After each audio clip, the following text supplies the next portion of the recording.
சித்திரை மாதத்தில் வரக்கூடிய பௌர்ணமியை சித்ரா பௌர்ணமியாக இந்துக்களால் கொண்டாடப்பட்டு வருது. மற்ற மாதத்தில் வரக்கூடிய பௌர்ணமி நாட்கள் பார்த்திங்கன்னா முருகப்பெருமான் மற்றும் சிவபெருமானை வழிபடுவதற்குரிய நாளாகுங்க. ஆனால் சித்திரை மாதத்தில் வரக்கூடிய பௌர்ணமி மட்டும் பூலோகத்தில் இருக்கக்கூடிய அனைத்து உயிரினங்களுடைய பாவ புண்ணிய கணக்குகளையும் யமலோகத்திலிருந்து எழுதி கொண்டு இருக்கக்கூடிய சித்திரகுப்தருக்குரிய வழிபாட்டு நாளாக வழிபடுவது வழக்கமாகும். இந்த நாளில் நம்முடைய பாவங்களை போக்கி முக்தியை அளிக்கக்கூடிய சிவபெருமான் குடிகொண்டிருக்கக்கூடிய முத்தி தலமான திருவண்ணாமலையில் கிரிவலம் செல்வது ரொம்பவே விசேஷமானதாகுங்க. நம்முடைய தலையெழுத்தையே மாற்றக்கூடிய சிறப்பு வாய்ந்த பௌர்ணமி திருநாளில் நினைத்தாலே முத்தி தரக்கூடிய புண்ணிய தலமான திருவண்ணாமலையில் கிரிவலம் அருணாச்சலேஸ்வரரை வழிபடுவது ரொம்பவே சிறப்பு வாய்ந்ததாகுங்க. இப்படி நம்ம வழிபடுவதனால நம்முடைய வாழ்க்கையில் உயர்ந்த புண்ணிய பலன்களை பெற முடியும் அப்படின்னும் சொல்லப்படுது. அந்த வகையில் இந்த வருஷம் சித்ரா பௌர்ணமி எப்பொழுது வருகிறது? இந்த நாளில் திருவண்ணாமலையில் கிரிவலம் செல்வதற்கு ஏற்ற நேரம் என்ன? அதனுடைய சிறப்புகள் என்ன? கிரிவலம் செல்வதால் என்ன மாதிரியான பலன்கள் நமக்கு கிடைக்கும் என்பதை பற்றி தான் இந்த பதிவில் நம்ம விரிவாக பார்க்க போகிறோம். வீடியோவை ஸ்கிப் பண்ணாமல் முழுசாக பாருங்கள். நம்ம சேனலை இப்போ தான் ஃபர்ஸ்ட் டைம் பார்த்துட்டு இருக்கிறீங்க அப்படின்னா நம்ம சேனலை சப்ஸ்கிரைப் பண்ணலன்னா சப்ஸ்கிரைப் பண்ணிக்கோங்க. கூடவே இருக்கிற பெல்லைக்கானையும் ப்ரெஸ் பண்ணிக்கோங்க. வீட்டில் எப்பயுமே சண்டையும் சச்சரவுமாக இருக்குதா? உங்களுக்கு ஒரு விதமான மன அழுத்தமாகவே இருந்து கொண்டு இருக்குதா? திருமண வர நிச்சயம் கைகூடுற மாதிரி உங்களுக்கு தள்ளி கொண்டே போய்கொண்டு இருக்குதா? நீங்கள் செஞ்சுட்டு வரக்கூடிய தொழிலில் சின்ன சின்ன பிரச்சனைகள் இடையூறுகள் காரிய தடைகள் ஏற்பட்டு கொண்டே இருக்குதா? இது போன்ற பிரச்சனைகளுக்கு இந்த வீடியோவுக்கு கீழே டிஸ்கிரிப்ஷனில் வராகி அம்மன் ஜோதிட நிலையத்தோட தொலைபேசி எண் கொடுத்துருக்குறேன். இந்த எண்ணுக்கு தொடர்பு கொண்டு பேசி பாருங்க. உங்கள் பிரச்சனைகளுக்கு சரியான தீர்வு கிடைக்குங்க. வாங்க வீடியோக்குள்ளே போகலாம். உங்களுக்கு சிவபெருமான் பிடிக்கும் அப்படின்னா ஓம் நமச்சிவாயா என்ற வாசகத்தை மறக்காம கமெண்ட் பாக்ஸில் 3 முறை பதிவிடுங்க. நீங்களும் திருவண்ணாமலையில் சித்ரா பௌர்ணமி நாளில் கிரிவலம் போயிருந்தீங்கன்னா எத்தனை முறை போயிருந்தீங்க என்பதை மறக்காம கமெண்ட் பாக்ஸில் கமெண்ட் பண்ணுங்க. பௌர்ணமி அப்படின்னு சொன்னாலே நம்முடைய நினைவுக்கு வரக்கூடியது திருவண்ணாமலை கிரிவலம் தாங்க. எல்லா நாட்கள் எல்லாமே கிரிவலம் போகலாம் அப்படின்னாலும் கூட பௌர்ணமி நாளில் கிரிவலம் போவது ரொம்பவே சிறப்பு வாய்ந்ததாகுங்க. அதுலேயும் சித்திரை, ஐப்பசி, கார்த்திகை போன்ற மாதத்தில் நம்ம பௌர்ணமி கிரிவலம் போவது நம்முடைய பாவங்கள் அனைத்தையுமே போக்கி புண்ணிய பலன்களை பெற்றுக் கொடுக்குங்க. அது மட்டும் இல்லாமல் அளவில்லாத நன்மைகளை நம்முடைய வாழ்க்கையில் அள்ளி கொடுக்கும் அப்படின்னும் சொல்லப்படுது. அப்படிப்பட்ட சித்ரா பௌர்ணமி நாளில் நம்ம திருவண்ணாமலையில் கிரிவலம் போவது ரொம்பவே சிறப்பு வாய்ந்ததாகுங்க. இவ்வளவு சிறப்பு வாய்ந்த சித்ரா பௌர்ணமி இந்த வருஷம் பார்த்திங்கன்னா, அதாவது 2026ஆம் ஆண்டு மே 1ஆம் தேதி வெள்ளிக்கிழமை அன்னைக்கு வர இருக்குதுங்க. பௌர்ணமி திதி தொடங்கக்கூடிய நேரம் ஏப்ரல் 30ஆம் தேதி இரவு 9:51 மணிக்கு தொடங்கி மே 1ஆம் தேதி இரவு 11:07 மணியோடு பௌர்ணமி திதியானது முடிவடையுது. கிரிவலம் செல்வதற்கு ஏற்ற நேரம் என்னன்னு பார்த்தீங்கன்னா, ஏப்ரல் 30ஆம் தேதி இரவு 9:12 மணிக்கு தொடங்கி மே 1ஆம் தேதி இரவு 10:52 மணியோடு நீங்கள் திருவண்ணாமலையில் கிரிவலம் செல்வதற்கு ஏற்ற நேரமாக கோவில் நிர்வாகமானது அறிவிச்சிருக்குதுங்க. நீங்கள் திருவண்ணாமலையில் கிரிவலம் போகும்போது முதல்ல விநாயகரையும் அதுக்கு பின்னாடி பூத நாராயண பெருமாளையும் நீங்கள் வழிபட வேணுங்க. அதற்கு பிறகு கிரிவலத்தை நீங்கள் தொடங்க வேணும். கோவிலில் கிழக்கு கோபுரத்திலேருந்து தொடங்கி அதே இடத்துல உங்களுடைய கிரிவலத்தை நீங்கள் முடிக்க வேணுங்க. கிரிவல பாதையில் இருக்கக்கூடிய 98 கோவில்கள், ஜீவ சமாதிகள், அஷ்டலிங்கங்கள் போன்றவற்றை நீங்கள் வழிபடுவது ரொம்பவே முக்கியமானதாகுங்க. நீங்கள் கிரிவலம் போகும்போது யாரிடமும் பேசக்கூடாதுங்க.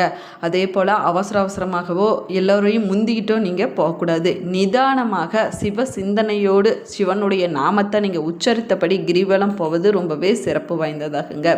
அதே போல் திருவண்ணாமலையில் கிரிவலம் செல்வது அப்படிங்கிறது ரொம்பவே சிறப்பு வாய்ந்ததாகும். திருவண்ணாமலையில் எல்லா நாட்கள்லையுமே கிரிவல வழிபாடு செய்வதற்கு ஏற்ற நாட்களாக சொல்லப்பட்டாலும் கூட பௌர்ணமி நாளில் கிரிவலம் வருவது ரொம்பவே சிறப்பு வாய்ந்ததாகுங்க. அதுலேயும் குறிப்பாக கார்த்திகை தீப திருவிழா சித்ரா பௌர்ணமி நாளில் இந்த 2 நாள்லையுமே 30 லட்சத்துக்கு அதிகமான பக்தர்கள் இந்த பாதையில் நடந்து சிவபெருமானுடைய அருளை பெறுவாங்க அப்படின்னும் சொல்லப்படுது. சித்ரா பௌர்ணமி நாளில் கிரிவலம் வருவது வருஷம் முழுவதும் வரக்கூடிய 12 பௌர்ணமிகள்லையுமே நம்ம விரதம் இருந்து கிரிவலம் வந்த பலனை ஒரே நாளில் தரக்கூடிய அற்புதமான நாளாகவும் இந்த சித்ரா பௌர்ணமி நாளானது சொல்லப்படுது. அதுலேயும் வெள்ளிக்கிழமையில் வரக்கூடிய சித்ரா பௌர்ணமி நாளில் நம்ம கிரிவலம் வருவதனால வைகுண்ட பதவியும் செல்வ செழிப்பும் ஏற்படுங்க. அது மட்டும் இல்லாமல் திருமண பாக்கியமும் கிடைக்கும் அப்படின்னு நம்பிக்கையாக சொல்லப்படுது. மேலுமே பார்த்தீங்கன்னா இந்த மலை சுமார் 260 160 கோடி ஆண்டுகள் பழமையானது அப்படின்னு விஞ்ஞானிகளால் சொல்லப்பட்டிருக்குதுங்க. கிருத யுகத்தில் நெருப்பு மலையாக இருந்திருக்குது. திரேத யுகத்தில் மாணிக்க மலையாகவும், துவாரபார யுகத்தில் தங்க மலையாகவும், தற்போது நடந்து கொண்டிருக்கக்கூடிய கலியுகத்தில் கல்மலையாகவும் திருவண்ணாமலையானது இருந்திருக்குதுங்க. இப்படி யுகங்களை கடந்து நிலைத்திருக்கக்கூடிய இந்த மலை அழியாத சிவ தத்துவத்தின் சின்னமாகவும் சொல்லப்படுது. மேலுமே பார்த்தீங்கன்னா திருவண்ணாமலையில் சிவபெருமானே மலையாக வீற்றிருப்பதாக பக்தர்களுடைய நம்பிக்கையாக சொல்லப்பட்டு வருது. அதனால தான் கோவில்களை சுற்றுவது போலவே மலையை சுற்றி வருவது மிகப்பெரிய புண்ணியத்தை பெற்றுக் கொடுக்கும் நம்முடைய வாழ்க்கையில் அப்படின்னு சொல்லப்படுதுங்க. இந்த புனித மலையில் நடைப்பயணம் தான் கிரிவலம் அப்படின்னு சொல்லப்படுது. சுமார் 14 கிலோமீட்டர் நீளம் இருக்கக்கூடிய திருவண்ணாமலை கிரிவல பாதையில் 8 திசைகளை குறிக்கக்கூடிய 8 லிங்கங்களானது அமைஞ்சிருக்குதுங்க. எப்படி அமைஞ்சிருக்கக்கூடிய இந்த லிங்கங்களுக்கு அஷ்டலிங்கங்கள் என்று பெயராகுமாங்க. இந்த லிங்கங்கள் பெயர் என்னன்னு பார்த்தோம்னா இந்திரலிங்கம், அக்னிலிங்கம், யமலிங்கம், நிருதிலிங்கம், வாயுலிங்கம், குபேரலிங்கம், வருணலிங்கம், ஈசானிய லிங்கங்கள் போன்றவற்றை நம்ம தரிசனம் செஞ்சோம் அப்படின்னா நம்முடைய மனதில் சிவ நாமங்கள் ஒலிக்க கிரிவலம் வர வேணும் அப்படின்னும் சொல்லப்படுதுங்க. இப்படி அற்புதமான திருவண்ணாமலையில் கிரிவலம் வருவது நம்முடைய வாழ்க்கையில் மிகப்பெரிய புண்ணிய பலன்களை பெற்றுக் கொடுக்கும் அப்படின்னும் சொல்லப்படுதுங்க.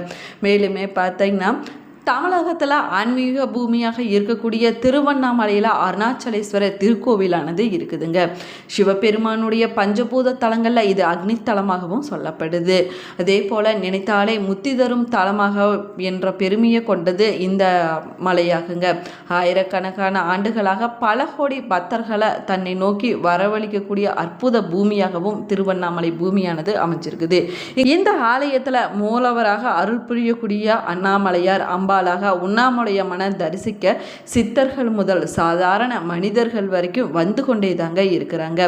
நம்ம கிரிவலம் திருவண்ணாமலையில் எல்லா நாட்கள்லையுமே கிரிவலம் போகலாம் அப்படின்னாலும் கூட பௌர்ணமி நாளில் கிரிவலம் வருவது ரொம்பவே சிறப்பானதாகுங்க. நம்முடைய தலையெழுத்தையே மாற்றக்கூடிய சிறப்பு வாய்ந்த பௌர்ணமியாக சித்ரா பௌர்ணமியானது சொல்லப்படுது. இந்த நாளில் நினைத்தாலே முத்தி தரக்கூடிய புண்ணிய தலமான திருவண்ணாமலையில் கிரிவந்தம் வந்து அருணாச்சலேஸ்வரரை தரிசனம் செஞ்சோம் அப்படின்னா நம்முடைய வாழ்க்கையில் மிகப்பெரிய புண்ணிய பலனானது கிடைக்குங்க.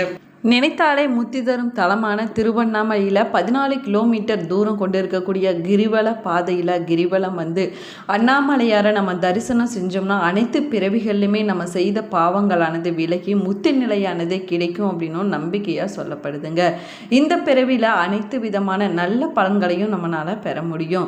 கிரிவலம் வந்து அண்ணாமலையாரை நம்ம தரிசனம் செய்வதனால நம்முடைய வாழ்க்கையில் ஏற்றமானது ஏற்படுங்க.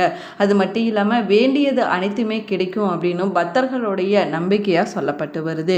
பௌர்ணமி கிரிவலம் அப்படின்னு சொன்னாலே சித்திரை மாதத்தில் வரக்கூடிய சித்ரா பௌர்ணமியில் கிரிவலம் வருவது ரொம்பவே சிறப்பு வாய்ந்ததாக சொல்லப்படுது. சித்திரை மாதத்தில் வரக்கூடிய சித்ரா பௌர்ணமி ரொம்பவே விசேஷமானதாகுங்க. சித்ரா பௌர்ணமி நாளில் நம்ம சித்திரகுப்தரை வழிபட்டோம்னா அவர் நம்முடைய வழிபாட்டில் மகிழ்ச்சி அடைந்து நம்முடைய பாவ கணக்குகளை குறைத்து புண்ணிய கணக்குகளை அதிகரித்து எழுதுவார் அப்படின்னு நம்பிக்கையாக சொல்லப்படுதுங்க. ஆனால் இவர் நேர்மையாகவும் பாவ புண்ணிய கணக்குகளை எழுதக்கூடியவராவார். சித்ரா பௌர்ணமி நாள் என்பது சித்திரகுப்தருடைய பிறந்த நாள் அப்படின்னும் சித்திரகுப்தருடைய திருமண நாள் அப்படின்னும் சொல்லப்படுதுங்க. இந்த நாளில் நம்ம விரதம் இருந்து வழிபட்டோம்னா மிகப்பெரிய புண்ணிய பலனானது நம்முடைய வாழ்க்கையில் கிடைக்குங்க. இதே புதிய கணக்குகளை தொடங்குவதற்கு ஏற்ற நாளாகவும் இந்த சித்ரா பௌர்ணமி நாளானது சொல்லப்படுது. இவ்வளவு சிறப்பு வாய்ந்த சித்ரா பௌர்ணமி நாளில் நம்ம சித்திரகுப்தரையும் சிவபெருமானையும் வழிபடுவது ரொம்பவே சிறப்பு வாய்ந்ததாகுங்க.